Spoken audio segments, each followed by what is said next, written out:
I thought for our meditation that maybe we should spend a little bit more time on what it is we most want, to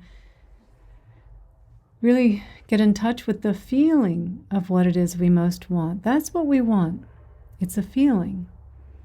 We want the feeling of peace, the feeling of belonging, the feeling of connection, the feeling of love, the feeling of joy, right? All of the things that we look for in the external world are just in the hopes that it will bring us this feeling. And it does bring us that feeling for a short amount of time, but it doesn't last. And so while I never negate, wanting some things in the external world, totally fine, no problem. But none of those things are going to complete you. Let's know where the energy is. Let's know how to come into it. Let's know how to feel it. So by doing that also, and really having the mantra, saying it as a mantra, whatever your word was, seeing it expanding in your heart center, saying the word, feeling the energy, really planting that seed of reminding you of what it is you most want, because we so easily get distracted by the external world.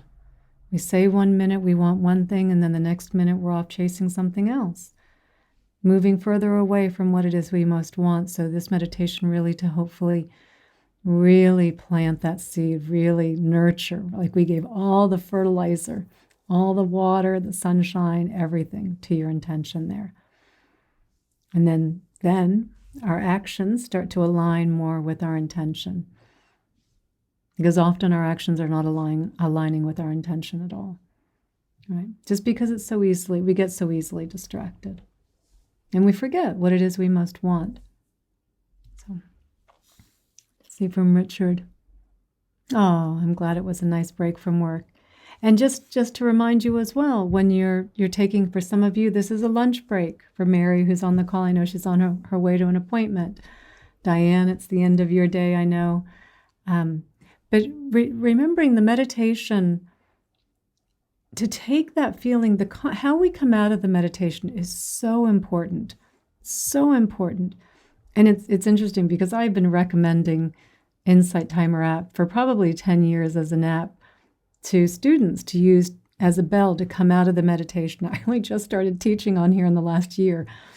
But I would always recommend, get the meditation bell. And in fact, I used to have a specific meditation bell 25 years ago, because we didn't have apps back then. But something that would make the sound, a nice bell sound, and then not make any more sound after that, so that you don't have to come out of the meditation in a real jerky way, like having to turn off an alarm. So everyone here is on Insight Timer. I'm assuming you are using the timer bell. I hope you are using the timer bell. And that's one of the reasons it's so important to use a timer bell, because the way we come out of the meditation, taking the continuity of this feeling with us, right? Coming out of our practice more mindfully, being aware of our body, being aware of our energy. And when we notice the energy starting to shift, Richard, when you hop back into work, or Mary, when you're getting to your next appointment, and noticing the mind reaching out, wanting to get somewhere ahead of the body, and you can feel the energy shift. So really noticing the energy. Ooh, being mindful of your energy. Oh, my energy is shifting. And it's only shifting because your mind has gone off to something. I mean, it could be something in your environment, a quick thing that happens, but let's say it's the mind. It's just already back at work. It's already thinking of the next meeting or whatever it is that's happening.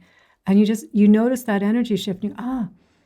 Bringing it back, bringing the mind back into the body, breathing again and restabilizing that energy, right? Coming back into that feeling of the energy. And if it's something, say, you are driving, or there's a loud noise in your environment, something that happens, someone's honking their horn, or you hear something, that kind of jars our energy a little bit. It affects our nervous system, of course. But to notice, okay, it happened and it's over. Okay, don't hold on to it, right? Whatever it was, don't hold on to it. Just, it happened. Oh, okay, back. Because we all have little things that happen throughout the day. You break a glass, something happens, it shatters, you hear the loud sound, okay. And then it's over. It's often, I've said this before, like when you see dogs, like they kind of tussle a little bit sometimes. My dogs will do this, they're playing, and sometimes it gets a little rough. And then afterwards, they just shake it off, whew, right? And they just kind of recenter themselves, right? So remembering how to keep that energy, to stay in tune with it. There will be little things that pull us out of it, but it's our mind. Typically, it's our mind. If you're in a city and you're driving around, yeah, there's definitely things in our environment that can pull us out. But just noticing, like, okay, it happened. It happened. Someone maybe cut you off or something, right? It happened. But then it's over. It's over. We don't have to keep carrying it around. So remembering what's most important. Oh, what's most important? My peace? Or telling myself a story about why that person's such a bad driver, right? Like, oh no, the peace. Okay, it happened. It's over. Like, we've all cut off people before. We've all made accidents or done things while driving that hopefully not causing any accidents, but we all do it. We all do it. We're human. So recognizing that things happen and okay, and it's over. You've got to rush. Maybe you're a little bit late. Okay, and it's time to run now to the appointment, right? Like, okay, you got to run, right? Keep your mind and your body, run, right? And you get there, whew, okay, we're here, right? So really monitoring that energy throughout the day, being mindful of our energy throughout the day, because what we most want, that energy, the energy that we want, and whether you use the word peace, connection, joy, love, enlightenment, nirvana, self-realization, knowing the mind of God, any word that you're using to describe what it is you most want, coming into your heart and thinking, what do I most want? What you are really pointing to is you want this expansive energy. You want to feel the lightness that you are, right? The energy that you are, right? You want to just feel that spaciousness, that soft, gentle vibration. That's what you want. And it's always here. Right? You're waiting for your appointment and you're sitting there. Breathe and feel that energy. Come into your heart center. Your heart center is a beautiful way to get in touch with that energy, because our heart center, while I talk about our divine heart, our spiritual heart here, the heart chakra, a good part of our real heart is actually here as well. I mean, it's a little, more of the pump part is skewed over to the left. But a big part of it, probably, I don't know, at least 70% is in the center. And the research shows that when you bring your energy into your heart, and the way we do that is by imagining that we're breathing there, right? Keeps our attention there, right? It brings our heart into coherence. Our heart tells the brain, you can chill out too. Our whole nervous system comes into coherence, right? Just by bringing our attention into our heart, we shift our energy. Right? We feel very safe. We feel like everything's okay again. And we need to feel safe in order to be in touch with that energy. And most of the time, we are safe. Most of the time. Probably 99% of the time, we are perfectly safe. That 1% when you're not, okay, focus on what's happening, right? But the rest of the time, keep connecting back to that heart-centered energy and feel how it shifts your whole energy. Because again, your heart's talking to your brain, the whole nervous system. Everything starts to shift. Everything is connected. Everything is interdependent. Every cell in your being. They're all connected.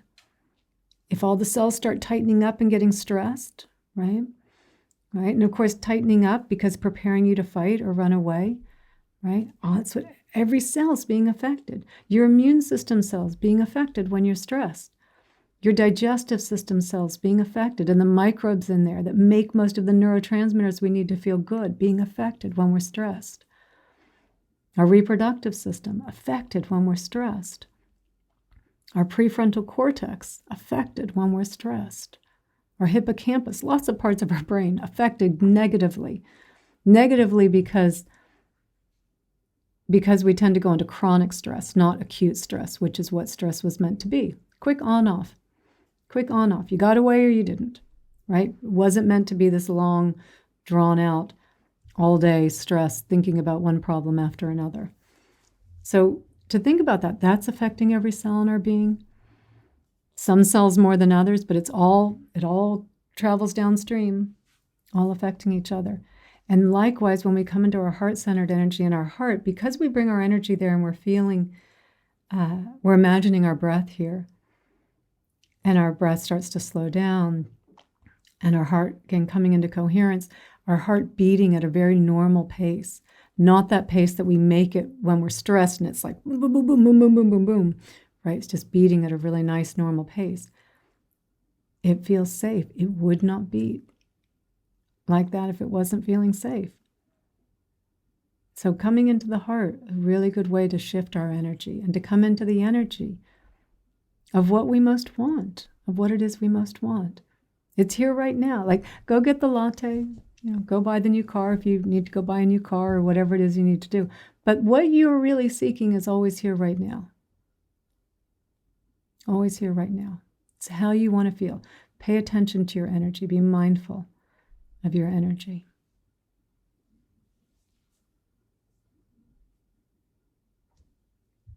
So does anyone have a question about their practice? About the question? Oh, Mary, I didn't see.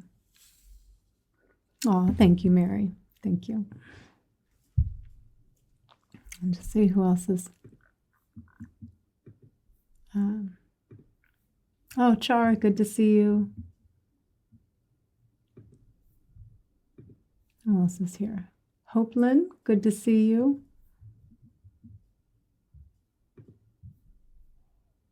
Jeff, good to see you.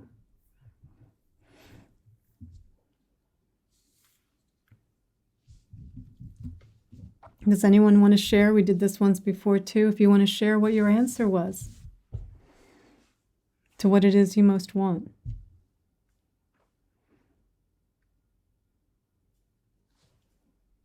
Hi, Shar. It's always good to get the feedback to hear. Mostly, it's the answer is most commonly, stability, Hopeland. That's a good answer. Yeah, that feeling of like equanimity. That balance, contentment, right? Pointing to the same thing. Yeah, pointing to the same thing. The most common answer is peace. The most common answer. But again, what you're saying there, that stability is peace, right?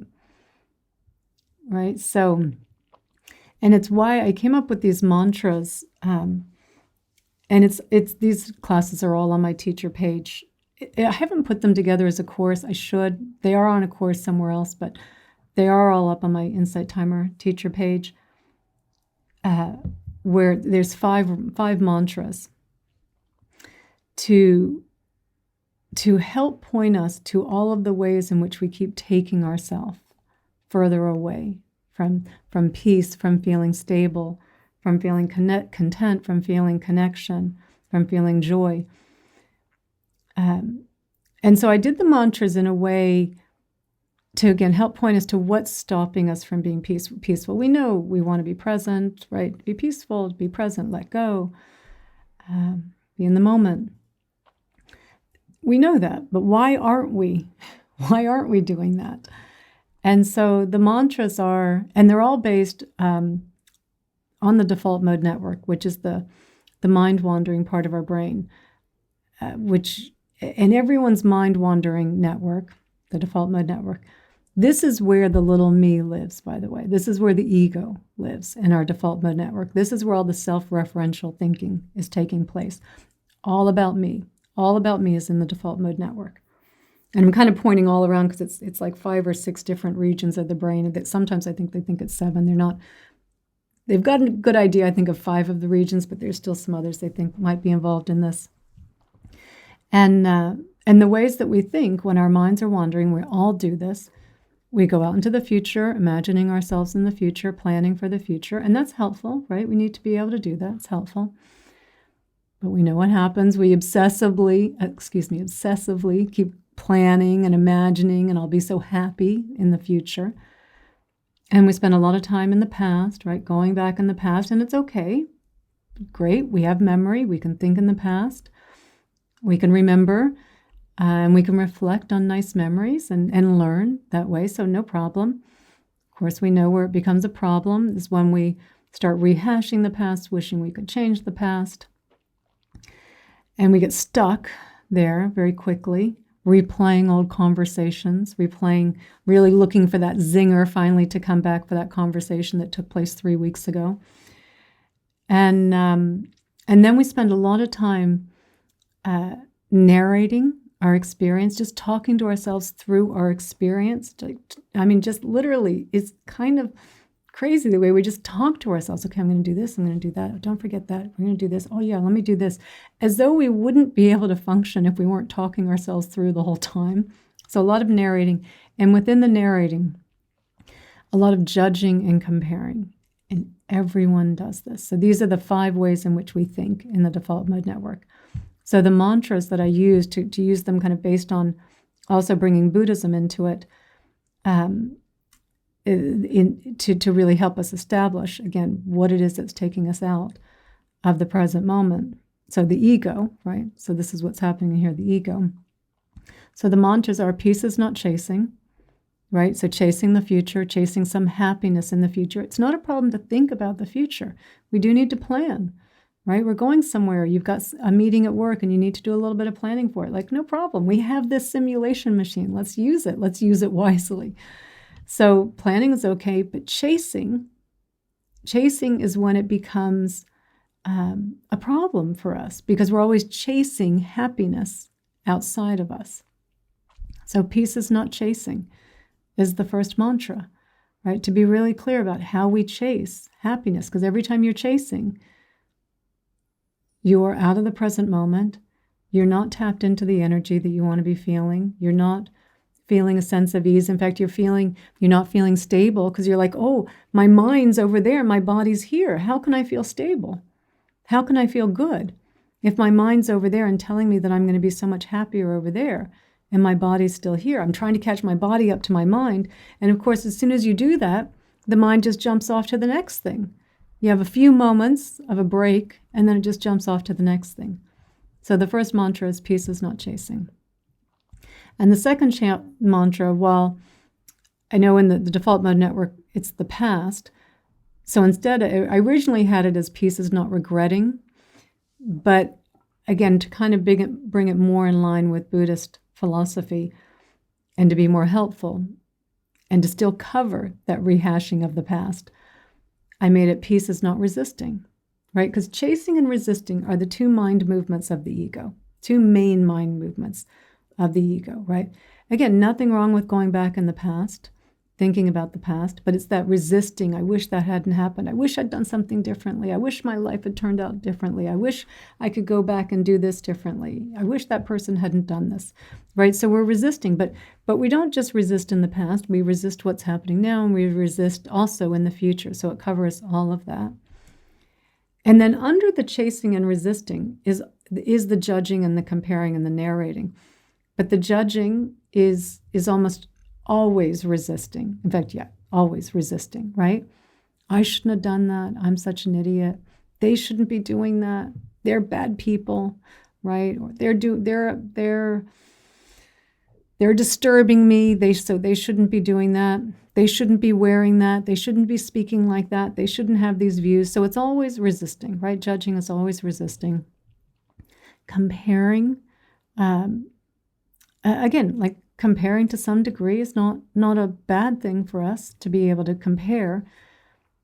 It's never a good thing for us to compare our lives to someone else. That is never a good thing.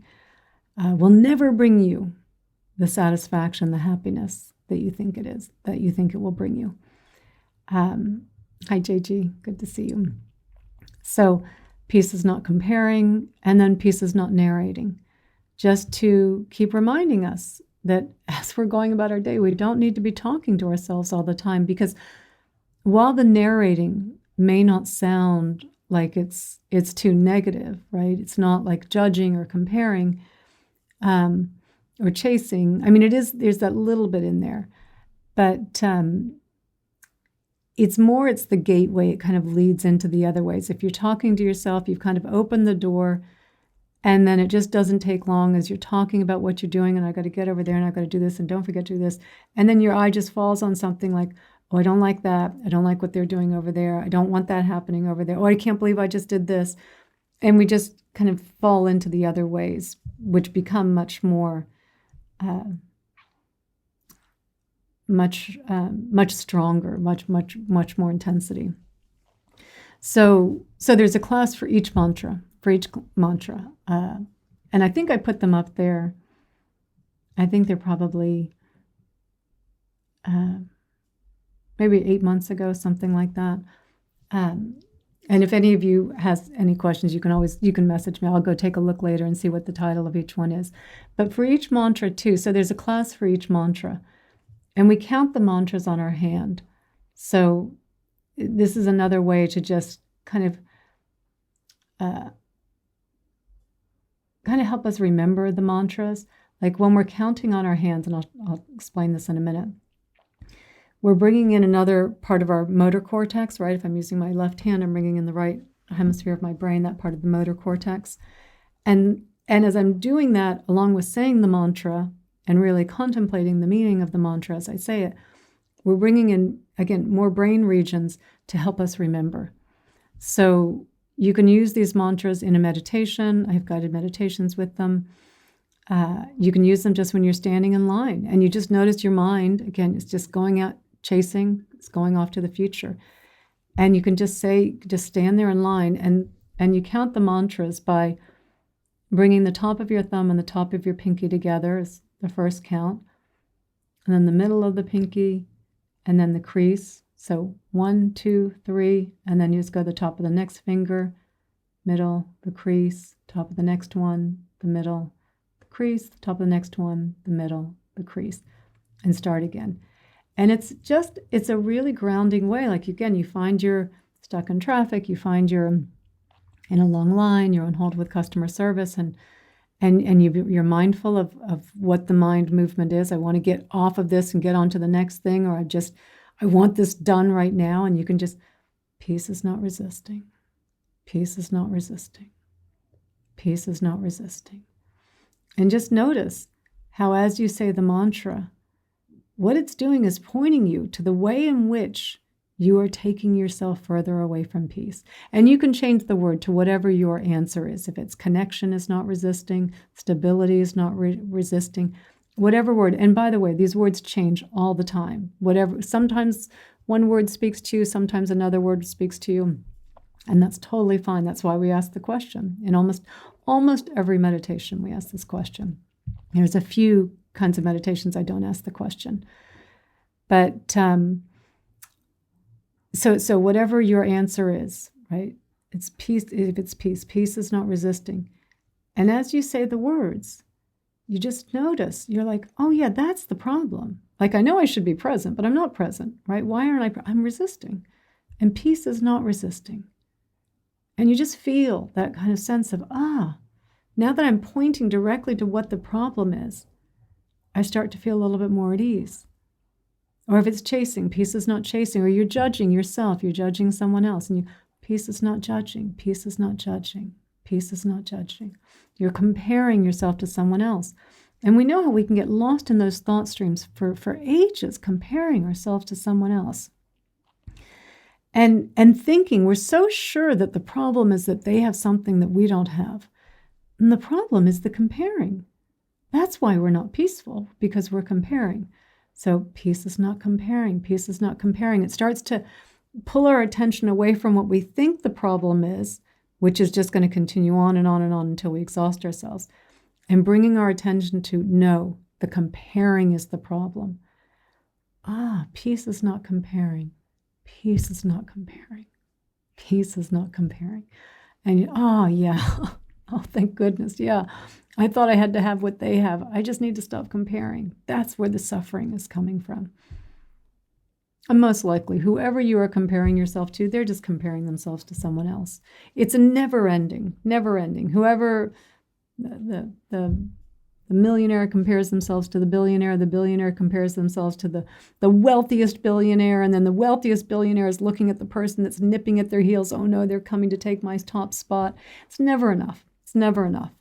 So to recognize when comparing becomes harmful, when judging, narrating, chasing, resisting. So these are very helpful mantras to point us to the ways in which we keep taking ourselves further away from what it is we most want. They're very deeply ingrained habits. And they have also identified with this default mode network, the mind wandering network, which, by the way, in a study done by Dr. Matt Killingsworth from Harvard University, where he did a really big study on this to see how much of the time our minds were wandering, how much of the time this brain network was active.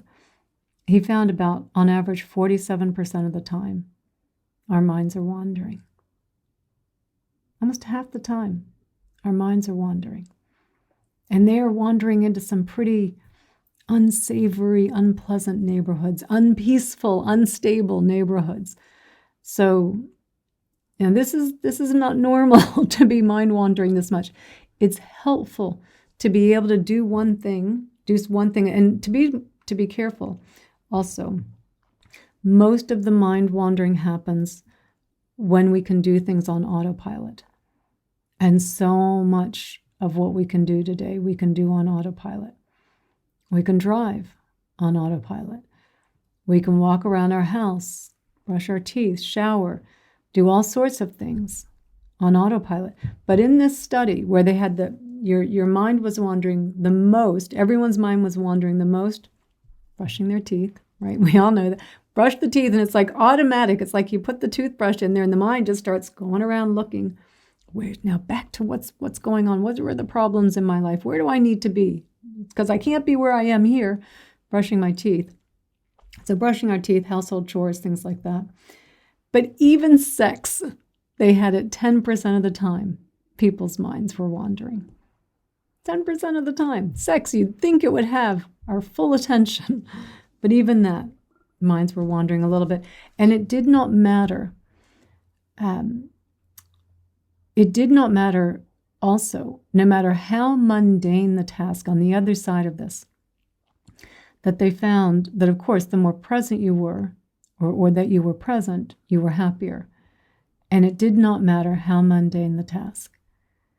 That if you were present and engaged in what you were doing, brushing your teeth, doing the dishes, vacuuming, driving the car, that you were happier than when you were engaged in what might be a fun activity and yet your mind was wandering. So our minds wander way too much of the time. I would argue, I've said this before, that I think the study, you always have to look at how every study is we really have to be careful of studies today. Even meditation studies. There's a lot of meditation studies that you can look through and you can see like the sample size or just different things, different little controls that they have in there that can skew the results. And one of the big skews that I find in this study that Dr. Killingsworth did was how you participated in the study was based on an app called trackyourhappiness.org. Had people from all over the world. So they had a wide range of people in the study. And how they got the data was that you would get pinged several times throughout the day. And you would be asked, what are you doing right now? And I think you could pick, I signed up for a little while. You could pick like 22 different things you could pick what you were doing. I'm at work, I'm doing the dishes, or I'm doing household chores, or I'm driving. It's probably not good to be doing. I'm having sex. I'm sure the people that got pinged during the middle of that was an interesting interruption. Anyway, then they would ask, how engaged are you in the activity that you're doing, like kind of on a scale of 1 to 10, and how happy you are, something like on a scale of 1 to 10. And the reason that I think this number, this 47% is underreported, is because you have to think about the type of people that would sign up for an app called trackyourhappiness.org. Like pretty happy people that aren't really stressed, people that don't have a lot of problems at the moment, right?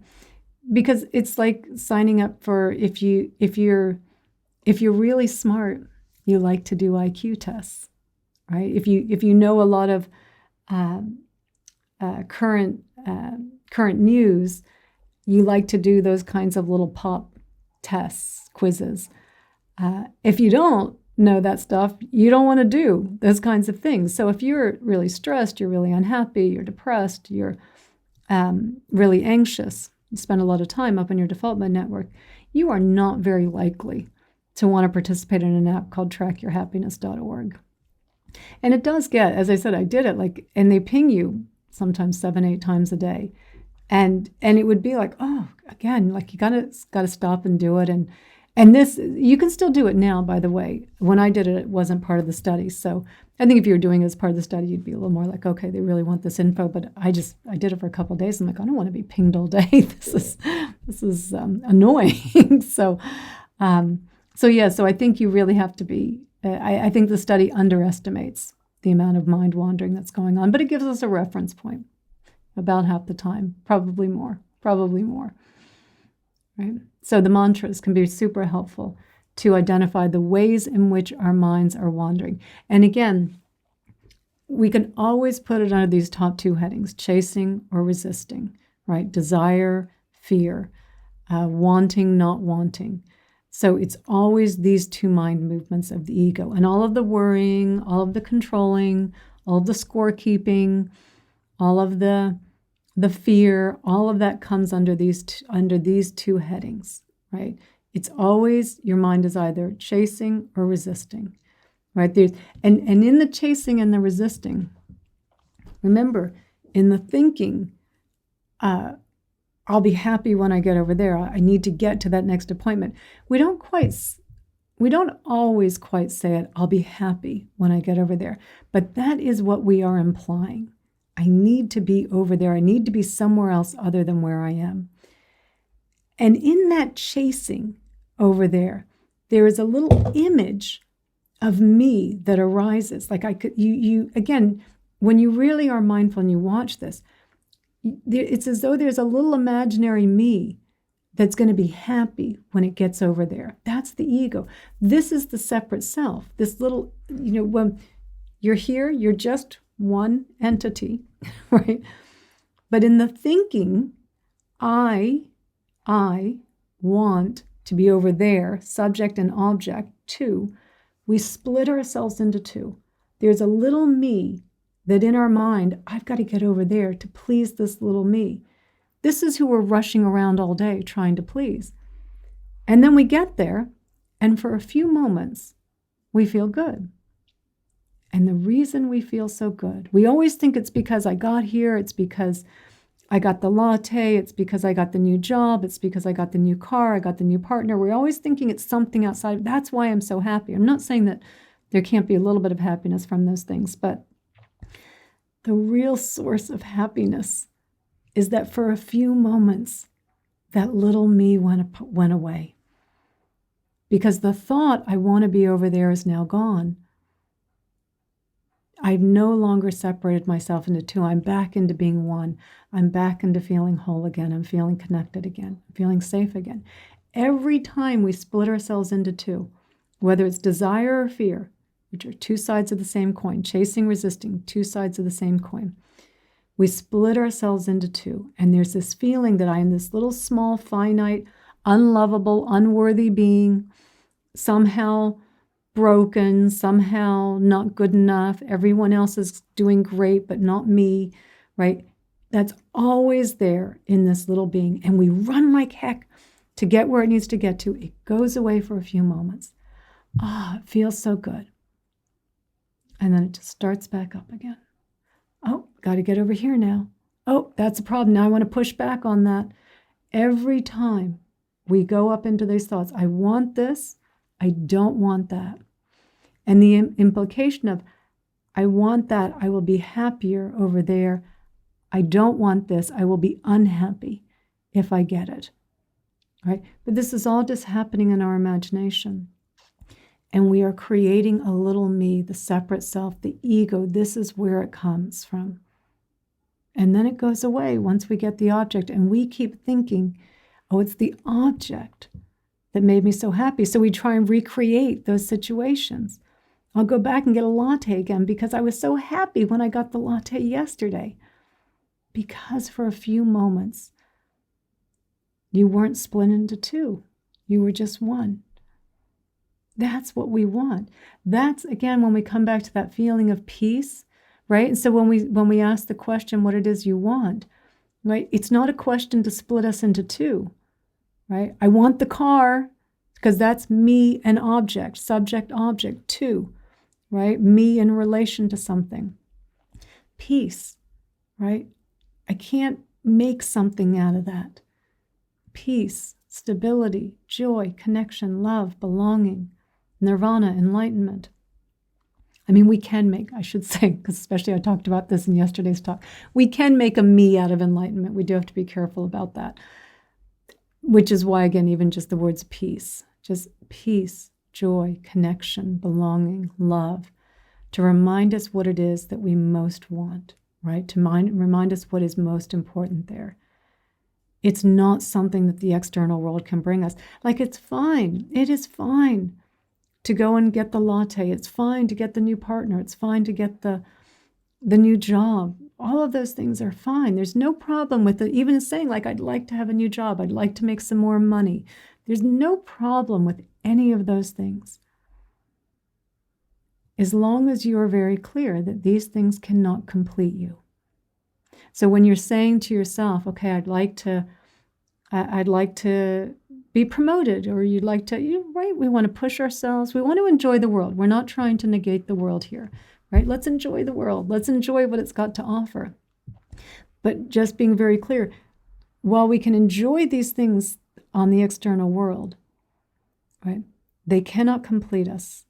They are temporary, right? You get the new job, and it is exciting in the beginning, and enjoy the excitement. Yay, I got the new job. This is fun, right? Don't imagine that the new job is going to complete you, because after a while, right, the same stresses and worries and fears come in, and that's just a job, right? That the newness wears off of it, right? But if you go, oh, I got the job, great, yay, this is fun, it's not going to complete me.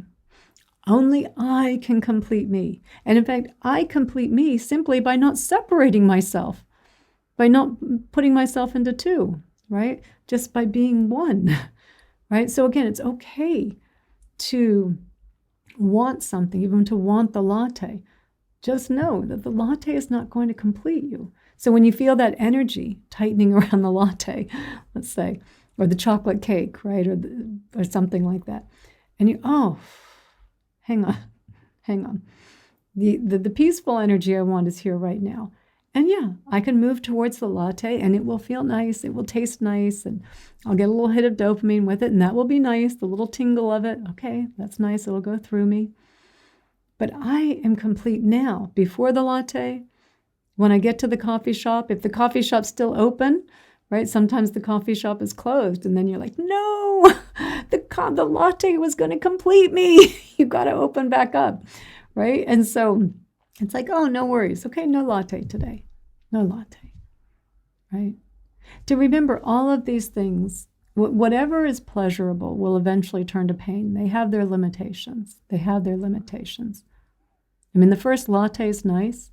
2, 3, 4, 5 lattes in, like, you're wired out of your mind, right? Or the first piece of chocolate cake is nice. The 4th, the 5th piece, you're like, get this out of my face. I don't ever want to see chocolate cake again, right? The massage, nice for the first hour, maybe the second hour. The 4th, the 5th, the 6th hour, like, you're like, get me off this table. Don't touch me anymore. Right? The sex might be nice the first hour, maybe the second hour. The 5th, the 6th hour, you're like, I've had enough. All of these things, whatever is pleasurable, will eventually turn to pain, right? They have their limitations. Enjoy them, and enjoy them in their limitations, right? Enjoy the latte. Enjoy the newness of the new job, the newness of the new partner. Enjoy all of these things, right? Enjoy the massage, right? But they're fleeting experiences. They come and they go. They come and they go. I think I can see something about Thanksgiving. Yeah. Thank you, Leslie. Thank you. And yeah, great example, JG, because we just had Thanksgiving, right? where the goal of Thanksgiving, it seems, is to make yourself sick, right? The first helping, the second helping, the third helping, or the leftovers, right? Eventually it's like, oh my God, I'm no longer happy. All this time spent making this enormous meal, only in the end, right, to just make ourselves sick. Like, enjoy it. Enjoy the first meal, maybe a little extra pie or something afterwards, right? Enjoy it. But it's not going to complete you. And I think this is what we really need to be clear about on the spiritual path. This is what we're doing because we've had all these experiences in the external world. We've had them, right? And they were good. Don't deny them. They were good, right? But they were limited. They were limited. And they were never going to complete you. They were never going to complete you. Only you can complete you. So coming back again, just to kind of where we started talking about, again, being clear about what it is that's most important. Whatever word it was that you used to describe that, peace, joy, love, connection, stability, contentment, whatever word you use, and ask that question every day. Be so crystal clear on what it is you want so that you don't get distracted. Oh, no, now I want this. It's like, okay, that's secondary. That's secondary. The peace is here, it's now, right? It's here, it's now. And yeah, I'll enjoy the latte. I'll enjoy the Diet Coke. I'll enjoy the massage, whatever it is. Okay, no problem. Enjoy those things. They're secondary. They're secondary. The energy that you are seeking, the energy that you want to feel is always here right now, right? But because we're so lost in our chasing and resisting. I got to get over there. I'll be happy if I get over there. If I get this out of the way, I'll be happy, right? Because so much of the time we're in this wound up energy, right? Like a tight little ball. And when the condition changes and we get what we want or we push away what we don't want, there's the release. We keep imagining it's because I got what I wanted and I was able to push away what I didn't want. We keep misappropriating the reason for why we feel so good. It's the release of the thought, the release of the separate me, the little me, the unworthy me. That's what feels so good, right? And you don't have to keep setting up all these arbitrary things to be all wound up and then release and wound up and release. You can just feel it all the time. Don't create the separate self. Again, move towards what you might want. Career change, a new partner, a new house, a holiday, no problem. But always being clear, noticing when your mind starts going off and fantasizing about how great it's going to be, how you're going to be this new and different person by it. You're not going to be. Right? You might be for a short amount of time, but I see it. Let me come back now. Be here now. Oh yeah. There's that energy, that equanimity. Oh, it feels so good. It feels so good to not be chasing or resisting, right? It feels so good to just feel that steadiness of peace, of feeling whole, of feeling complete. And when you go on the holiday, like, enjoy the holiday. It's temporary. It won't last, right? So enjoy it. Enjoy the newness of it. Enjoy the fleetingness of it. It won't last. Okay, I'll enjoy this, but I'm complete now. And all of the rest is just icing on the cake, just icing on the cake. Just enjoy it, let it move through you. It comes and it goes, it comes and it goes. Right? Only you can complete you. No one else can. No object can, nothing can.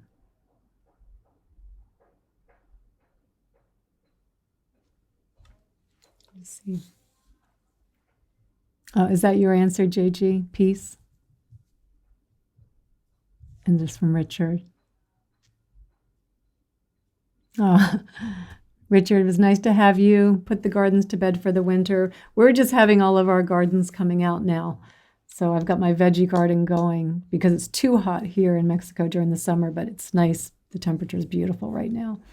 So I'm just getting my veggie garden going.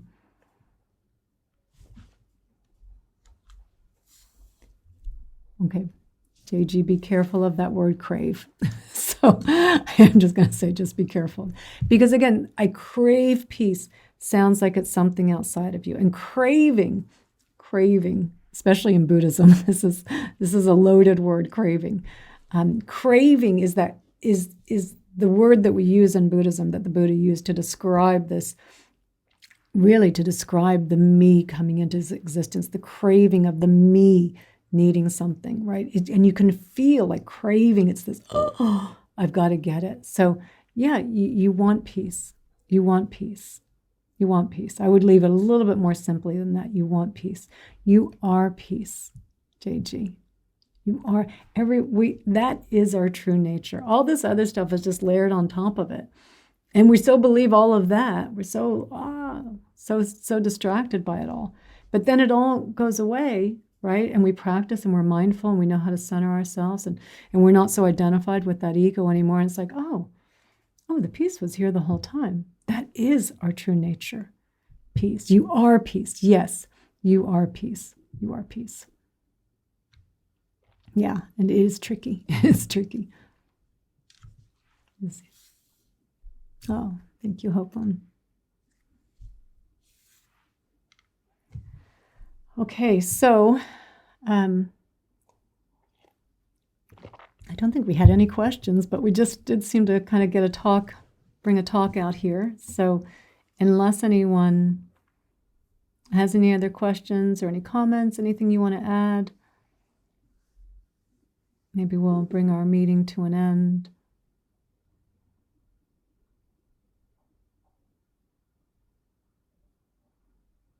Sounds like we might be good. I'll just see from Char.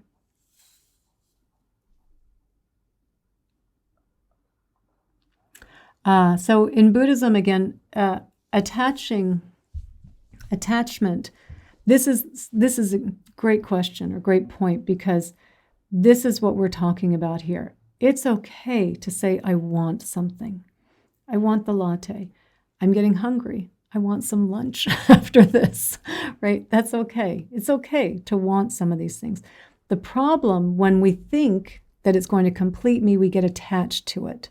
So even in your relationships, what I would say is, no, we don't want to be attached in our relationships, right? It's good to have nice, healthy relationships. And this is most of our relationships, why there is so much suffering in relationships. What we think of as love is really attachment. We are attached to someone because we think that person completes us. We think that person, we can't be happy without that person. And so the difference is, if you truly love someone, if you truly love them, you are concerned for their well-being, right? When you love your child and you want them to be happy, and maybe they have to go away for a while and they want to go explore the world, and you wish they were there, but you love them. You want them to be happy. Go be free. Go do it. Spread your wings. Do what you need to go do. That's love. That's love. Attachment is the mother. It's like, no, don't go. Don't leave here. You got to stay here with me, right? Because I need you to complete me. So we have to be very careful. So I would say attachment in relationships is not healthy. Is not healthy. The attachments in anything, again, nice to have good relationships. If you have a romantic relationship with someone, like, love them. Absolutely love them. And you may not be to the point of saying, okay, now go off and do what you need to do. Like, yes, I would like them to be here. Maybe you'd like them to be with you. But really being careful about that person will never complete you. The moment you think they're going to complete you, you are attached to them. And then you are always worried. What if they leave me? What's going to happen?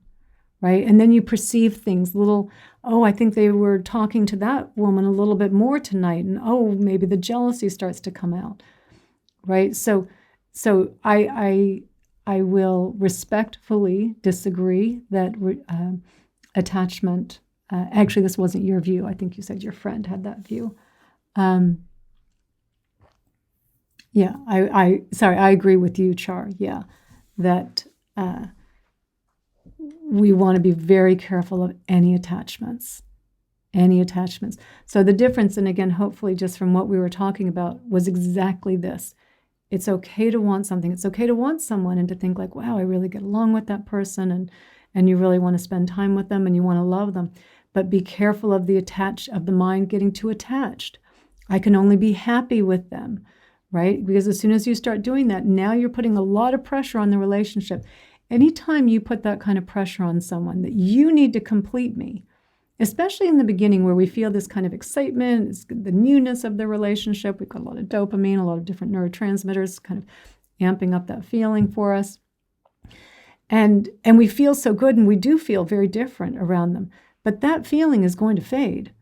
And then what happens is we get to 6 months down the road, and it's like, well, you're not completing me like you were back there.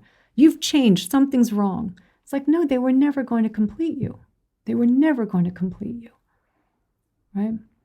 If we approach relationships with attachment, even friendships, if they're with attachment, like the pressure that we put on someone, because what if then it's our best friend and they say, oh, I just met this new person at work and they're just great and I'm just going to go hang out with her later and I'm so excited, you would love her. And we'd think, no, I won't. She's taking you away from me. You can only complete me. Oh, no. Right? Think of the unhealthiness that we bring into relationships through attachment. Or again, it's my best friend and they don't have time to see me right now. No, you need to be available for me, but maybe they've got stuff going on. So we can't remember then the wisdom of impermanence, that relationships go through changes. Sometimes we're closer, sometimes we're not. Attachment distorts everything. So great question, Char. Thank you for sharing that. Yeah. Just going to JG. I notice the ego coming in when I want something and then need to circle back to the peaceful state. It is difficult at times. It's so difficult.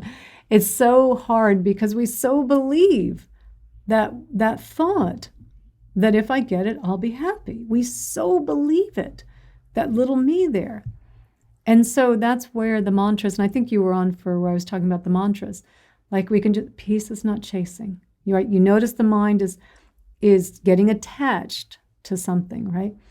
And you start saying, it's chasing, it's attaching to the happiness that it's going to get if it gets over there.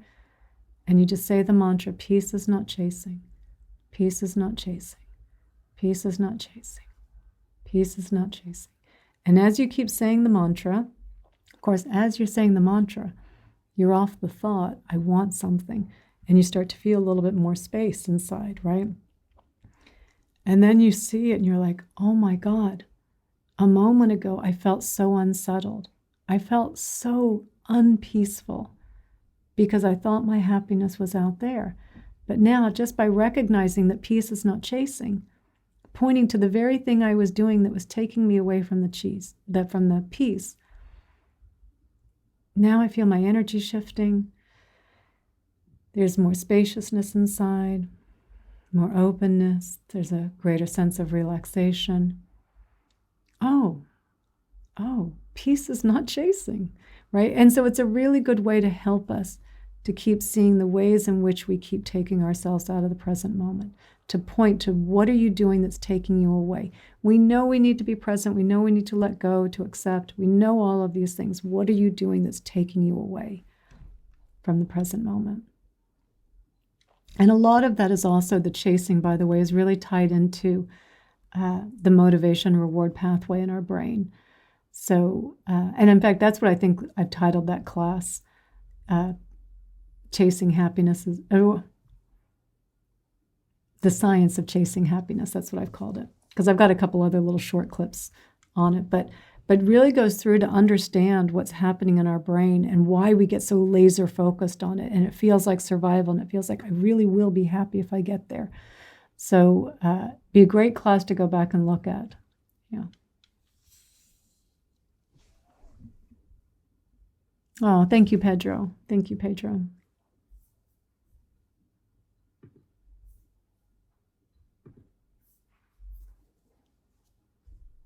Oh, you were on yesterday's class, right? You're exactly where you're supposed to be. Yeah. Thank you, Chara. Thank you so much. Thanks. And great question, Char. Thanks for really kind of, I think, tying that up for everyone. So thank you all so much. So next Sunday, we have Sunday Sangha. at 9 o'clock Mexican Standard Time, and which is in the morning, kind of roughly U.S. West Coast time, and then Mindful Mondays next Monday noon. So Sunday Sangha, just for those of you that haven't been there, is I do come with a more formal talk, and we've kind of been continuing on. We just started a new series, I think 4 weeks ago. So, and I think this week, I want to talk a little bit more about what we really are, because we spent a lot of time talking about what we're not. We spent a lot of time talking about that today, the ego, right? So I think I want to talk about that. We'll see what comes out. So a little bit more formal talk on Sunday, and then we do a shorter meditation, and then Mondays, you've seen the format. We start with a guided meditation, and then we see where the talk takes us. We see where it goes. So, because you guys are all making this talk happen. So thank you. Thank you all so much. Thank you, Libby Lou. And thank you, Mary. You have a wonderful week as well. And we'll see you guys next week. So thanks so much.